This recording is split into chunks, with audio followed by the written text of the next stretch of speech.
And the Election Commission of India is trying its level best to make a targeted intervention to motivate the persons that they should come out to the polling in large number of the cases. Now I come to COVID protocols and COVID safe elections, I think for which many persons are waiting and a lot of queries are coming even before announcement of the polls. I will start that there were a lot of queries on this issue, that what will happen, what is going to happen. But I would like to start with a very, couplet. यकीन हो तो कोई रास्ता निकलता है, हवा की ओट भी लेकर चिराग जलता है. So therefore, यकीन होना चाहिए. We should have a yaqeen, we should have a faith, we should have a absolutely belief that we can pass through this particular pandemic also through our safety measures, through our proper following of the COVID appropriate behavior. Only then we can sail through effectively, safely into this election process, as has been done in earlier past elections also.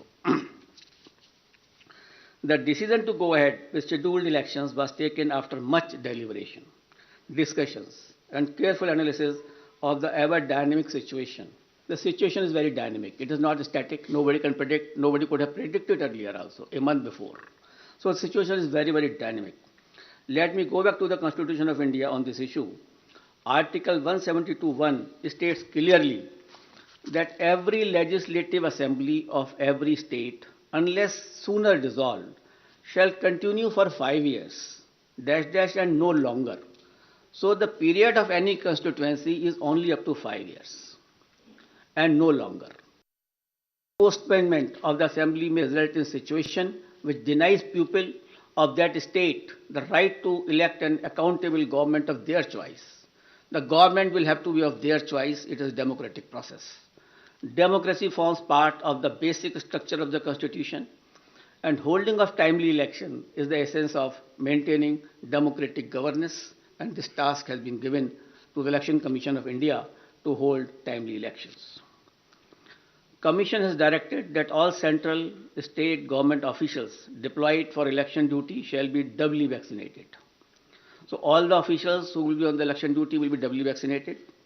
On the recommendation of the ECI, the Union Health Ministry has issued orders on 8 February 2021 that all election officials and employees will be treated as a frontline workers, and all eligible officials shall be given a precautionary booster dose accordingly.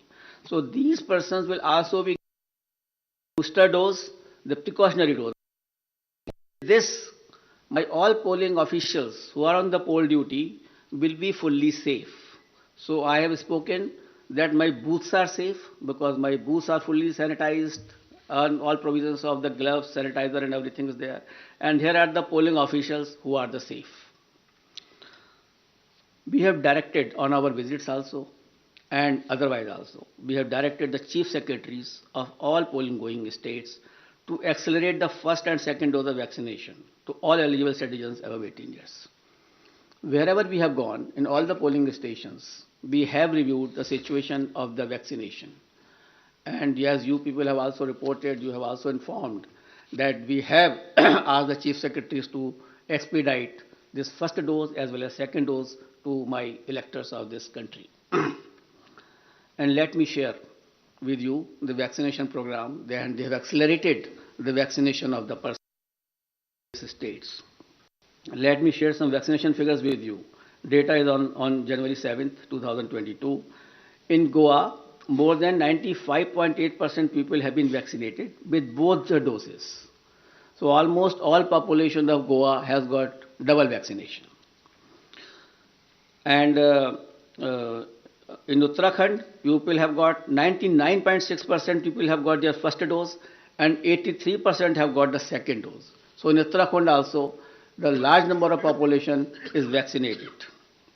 In Uttar Pradesh, which was lacking earlier, but after our interventions and after our discussions over there, 90% population had been administered first dose and more than 52% had taken both the doses. In Punjab, 82% had been given the first dose of vaccination and 46% covered by both the doses. In Manipur, 57% had been jabbed with the first dose while 43% had been administered both the doses. In absolute figures, as on January 7, 2022, more than 15 crore people in these 5 states together have got the first dose of vaccine, and more than 9 crore people had been administered both the doses. So this was regarding the safety of electors. There are three components of the elections: polling booth, polling officials, and the electors. So the Commission has taken steps that all these three should be the safe area. As far as the electors are concerned, most of the persons have got the vaccination, as I have just mentioned to you. The polling officials are doubly vaccinated with the booster dose also. Polling stations are safe, as I mentioned to you, that all sanitizations have been done. And before polling also, all polling booths will be fully sanitized. We have also seen the positivity rate of these states before taking decisions. I'll tell you that the weekly positivity rate in UP was only 0.24%. In Uttarakhand, it was 1.01%. In Punjab, it was 2%. Hello? Slowly. Figures. Acha, figure. In UP, the positivity rate was 0.24%. In Uttarakhand, the positivity rate was 1.01%. In Punjab, it was 2.1%. In Manipur, it was 1.1%.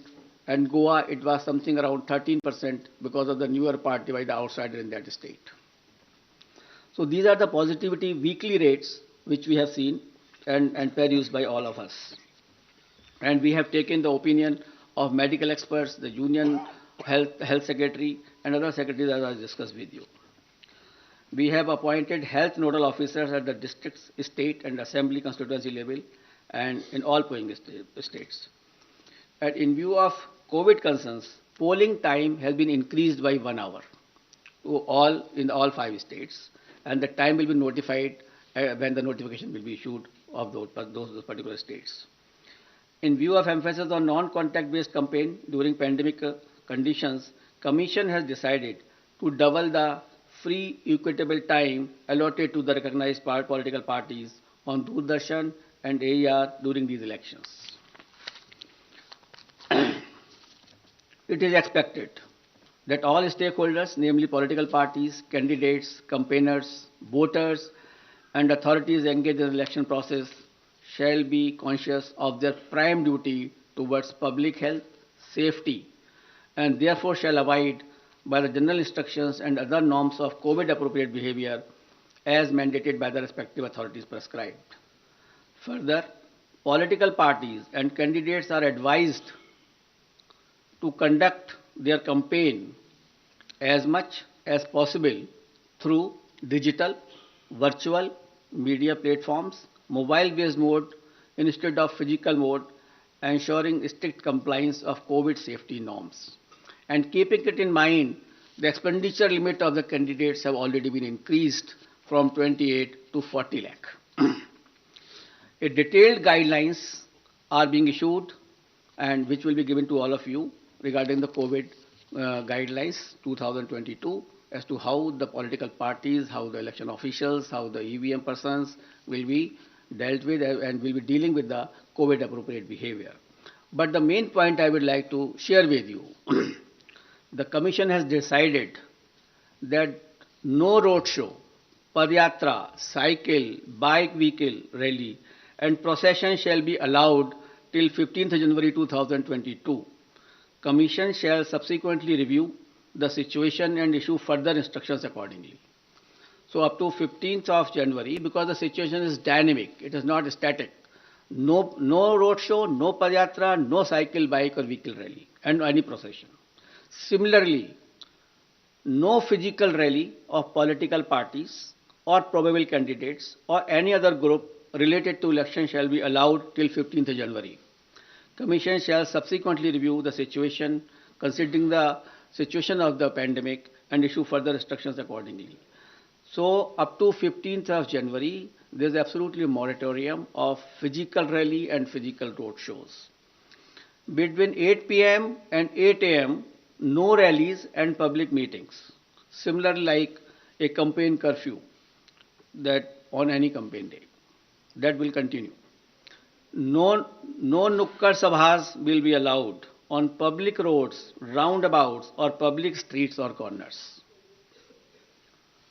Fifth, no victory procession after the counting shall be allowed, and not more than two persons shall be allowed to accompany the winning candidate or his or authorized representative to receive the certificate of election from returning officers. So we are reducing the physical contact, physical availability, and we are saying that more and more virtual and virtual rallies, virtual campaign should be done. However, physical rallies during the campaign period, if after considering the situation, which is very dynamic, and when permitted, after the decision of the Commission, shall be conducted subject to adherence to COVID-19 guidelines. The maximum limit of persons allowed for indoor and outdoor rally meetings shall be as per existing directions of SDMAs. For these meetings, political parties shall distribute masks and sanitizers to persons attending and maintain COVID protocol at entry and exit point. Further rallies and meetings shall be allowed only in earmarked places and with prior permission of district administration. Door-to-door campaign, a maximum of 5 persons including candidates, excluding security personnel if any, shall be allowed to do door-to-door campaign. Each political party candidate shall have to furnish an undertaking in the application form under Suvidha that it shall abide by all the extant instructions, guidelines in this regard. So an undertaking will also be taken whenever any rally will be allowed. Later on, when we review the situation after 15th or something like that, only then again also these undertakings, COVID guidelines have to be strictly followed with each and every person who is involved in the campaign. Let me finish him it. After please that, finish. We'll take up your questions thereafter. Non-compliance of instruction, anybody violating the instructions on COVID measures will be liable to proceed against as per the provisions of the Disaster Management Act, besides legal action under IPC and other legal provisions as applicable. And the prime responsibility will be resting with the CS and DO as mandated under the DM Act. And our guidelines specifically reiterate this legal position, and the guidelines will be given to each and every one of you. It is reiterated that in case of breach and disregard to the above guidelines, the Commission will not hesitate in cancelling the rallies or not allowing any further rallies by that party. So the COVID protocol is absolutely quite restrictive and quite strong basically that way, so that we can see that no physical rally will be done up to 15th of January. Media, I would like to come to the media now. Media has always been a friend of ECI and has played a very significant and positive role in elections. And this time also, we implore them to help us reach out to all stakeholders regarding safety norms and higher voter participation. It is you only who communicate our message to the public. It is you only who motivates them to cast a vote. It is through you only that we send our messages to them. So you are our friend, and you are the person who can help us in achieving our goals. Social media has also become an important component of life, and Commission has been engaging with social media platforms since 2019, and a voluntary code of ethics had come into play, which will also be applicable. Commission has been engaging and requesting all political parties and candidates to ensure that their supporters do not indulge in hate speeches and fake news. A strict watch on social media posts is being kept to ensure election atmosphere is not vitiated in any manner. Any person, organization indulging in such உடனுக்குடன் செய்திகளை தெரிந்து கொள்ள Sun news bell ஐகானை click பண்ணுங்க.